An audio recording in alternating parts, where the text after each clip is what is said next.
کیونکہ لوگوں میں عموماً طلب نہیں ہے، عموم میں عامتاً طلب نہیں ہے، طلب والے بہت تھوڑے ہیں، تو طالبوں میں طلب پیدا کرنی ہے،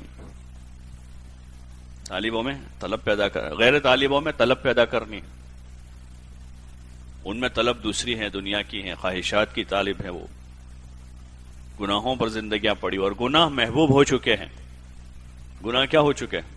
محبوب ہو چکے ہیں، تو اس میں بڑی حکمت کی ضرورت ہے، بڑی حکمت کے ساتھ، محبت کے ساتھ، جو انبیاء علیہم الصلاۃ والسلام کا طریقہ رہا، اور خصوصاً امام الانبیاء والمرسلین حضرت محمد الرسول اللہ صلی اللہ علیہ وسلم کا طریقہ رہا کہ آپ نے بڑی تواضع، بڑی عاجزی، بڑی نرمی، بڑی حکمت کے ساتھ لوگوں کو اللہ کی طرف بلایا، اور لوگوں کی طرف سے ایذائیں ہیں، تکلیفیں ہیں، گالیاں ہیں،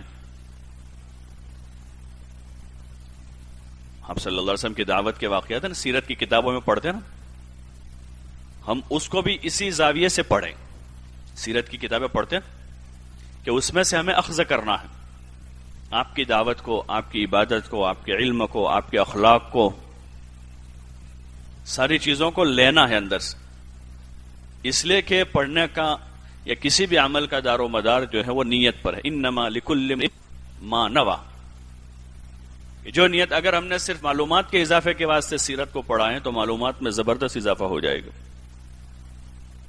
یا سیرت کی ہمارے ذمہ تقریر تھی انجمن میں، اس لیے سیرت کو پڑھا تاکہ ہم اچھی طرح سے تقریر کر سکیں، تو اچھے مقرر بن جائیں گے، اور ہم نے اس نیت سے حضور صلی اللہ علیہ وسلم کی سیرت کو پڑھا ہے کہ ہم آپ کی سیرت کو، چونکہ آپ ہمارے لیے اسوہ حسنہ ہیں، آپ کی زندگی کی نقل اتارنے کا ہمیں حکم دیا ہوا ہے، اس لیے ہم پڑھیں کہ آپ کی زندگی کے مختلف پہلوؤں کو ہم لیں گے، اخذ کریں گے، آپ کی عبادت کو بھی، آپ کی دعوت کو بھی، آپ کے اخلاق کو بھی، آپ کی خدمت کو بھی، آپ کی تواضع کو بھی ہمیں لینا ہے، تو پھر اس کی توفیق ہو جائے گی، ما نوی، پڑھنے کی جو نیت ہوگی وہ حاصل ہو جائے گی، اسی نیت سے ہم لیں گے کہ کن صفتوں کے ساتھ آپ متصف تھے، اور آپ کے دعوت کا طریقہ کیا تھا،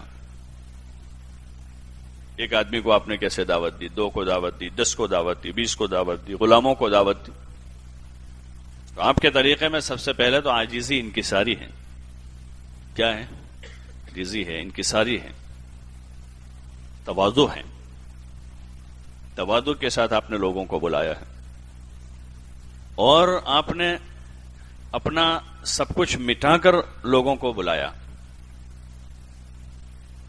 آپ بہت بلند مقام پر تھے لیکن بہت نیچے آ کر دعوت دے رہے ہیں، آپ کا مرتبہ بہت اونچا ہے، بہت بڑا مقام ہے آپ کا، لیکن آپ لوگوں کے پاس عام آدمیوں کی طرح جا رہے ہیں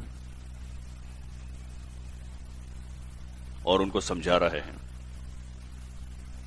ان کی طرف سے رویہ غلط ہے، سختی ہے، انکار ہے، لیکن اس پر آپ صلی اللہ علیہ وسلم کی نرمی اور زیادہ ہو رہی ہے، سمجھانے میں اور زیادہ آپ کوشش کر رہے ہیں، ہاتھ جوڑ رہے ہیں، ان کے خوشامد کر رہے ہیں، اللہ پاک تسلی دے رہا ہے،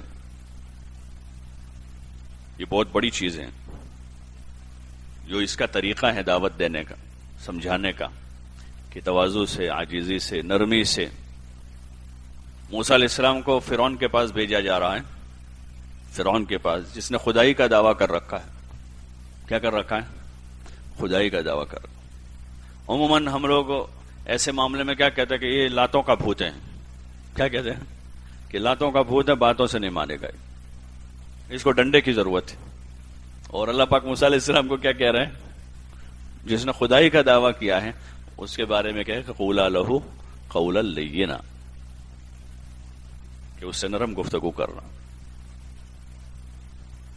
اسے کیسے گفتگو کرنا؟ نرم گفتگو۔ تو حکمت، موعظت کیا ہے؟ حکمت، موعظہ حسنہ، اچھی نصیحت، تو وہ طریقہ سیکھنا ہے، اور وہ عملی چیز ہے، وہ بھی کیسی چیز ہے؟ عملی چیز ہے۔ ہاں،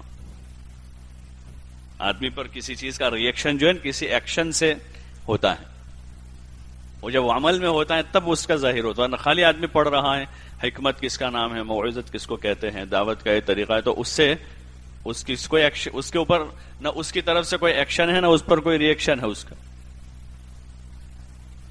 آدمی کا کوئی کام ہوتا ہے تو اس پر کوئی اثر ظاہر ہوتا ہے. یہ سامنے والے سے بات کی کہ بھائی دیکھو نماز فرض ہے، نماز پڑھنی چاہیے. وہ آدمی کہ جاؤ تم کو کیا ہے، تم اپنی پڑھ کے بیٹھو، تو اس وقت کیا ہوگا؟ کیا ری ایکشن ہوتا ہے ہمارے اوپر؟ ہماری نرمی اور تواضع بڑھ رہی ہے، اس کے اوپر غصہ آ رہا ہے. اگر مشق نہیں کیے ہیں تو غصہ ہی آنے والا ہے، ظاہر بات ہے. اور اگر آدمی نے مشق کی ہے اس کی تو تواضع نہیں، بھائی ایسی بات نہیں، اللہ کے لیے ایسا کرو. اور آدمی تھوڑا سا نیچے آئے گا کہ یار سامنے والے میں جہالت ہے، اور جہالت کا جواب جہالت سے دیا جائے گا تو دو جہالتیں مل کر کیا ہوگا؟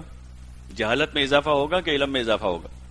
بھائی اندھیرا اور اندھیرا ہو جائے تو کمرے میں اندھیرا پہلے سے ہی تھا، لائٹ نہیں تھی، اور سورج بھی غروب ہو گیا تو اب اندھیرا کیا ہوگا؟ اندھیرا پڑ جائے گا. تو اللہ پاک نے انبیاء علیہ السلام کو جہالت کے مقابلے میں اخلاق دیے. لوگوں میں، قوموں میں جہالت تھی، نبیوں کو کیا دیا؟ کہ عالی اخلاق دیے. حضور صلی اللہ علیہ وسلم کے سامنے جہالت اعلیٰ درجے کی تھی، بلکہ جاہلیت تھی، تو آپ صلی اللہ علیہ وسلم کو اخلاق کے بہت اونچے مقام پر بٹھایا. انک لعلی خلق عظیم. تو دعوت کے لیے ان چیزوں کی ضرورت ہے، اس کی عملی مشق ہے. تو کچھ چھوٹے موٹے اعمال مدرسے کی چار دیواری میں رہتے ہوئے اپنی تعلیم کے ساتھ روزانہ اس کی مشق کے لیے کچھ اعمال بتائے کہ بھئی یہ کرتے رہیں تو اس سے دھیرے دھیرے اس کی مشق ہوگی مدرسے میں رہتے ہوئے. پھر چھٹیوں میں 24 گھنٹے میں قرب و جوار میں جائیں گے تو ہفتے میں تھوڑی ایک آدھ دن موقع مل جائے گا، تھوڑی اور مشق ہوگی. سالانہ کی بڑی چھٹیاں 2 مہینے کی ہوتی ہے تو اس میں 40 دن مختلف صوبوں میں جائیں گے تو اور زیادہ مشق ہوگی. 1 سال 2 سال 3 سال 5 سال تک گئے تو دھیرے دھیرے مشق ہوتی ہے. یہ پریکٹیکل چیز ہے، عملی چیز ہے، اس لیے اس کی مشق کرنی ہے. کیا کرنا ہے؟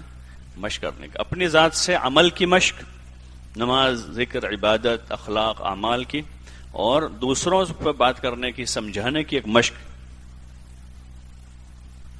تو ذمہ داری کے طور پر اپنے تعلیم کی رعایت کے ساتھ سبق کی پابندی اور مطالعہ اور تکرار کی پابندی کے ساتھ روزانہ کچھ اعمال مدرسے کی چار دیواری میں آپ حضرات کرتے ہی ہیں کہ تھوڑی دیر بیٹھ کر مشورہ کریں.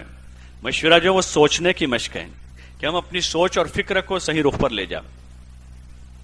عموماً آدمی مدرسے میں یا کسی بھی جگہ ہوتا ہے، اس کی سوچ کیا ہوتی ہے کہ میرا کھانا اچھا ہو جائے، میرا بستر اچھا ہو، میرے کپڑے اچھے ہو، شاہی وقت پر مل جاوے. یہی ہوتا ہے. وہ 1-2 آدمیوں سے دوستی کر رکھے تو ان دوستوں کو راحت پہنچانے کی نیت ہو کہ میرا دوست ہے. اس روزانہ یہ 5 منٹ مشورہ کر کے ہمیں یہ سوچنا ہے کہ میری اپنی ذات سے لے کر قیامت تک آنے والے سارے انسانوں میں اللہ کا مبارک دین کیسے زندہ ہو جائے. دین سوچنا ہے. ابھی سے اپنی فکر اور سوچ کو اس رخ پر لے جانا ہے جو نبیوں کی فکر ہوتی تھی کہ دنیا میں دین کیسے زندہ ہو.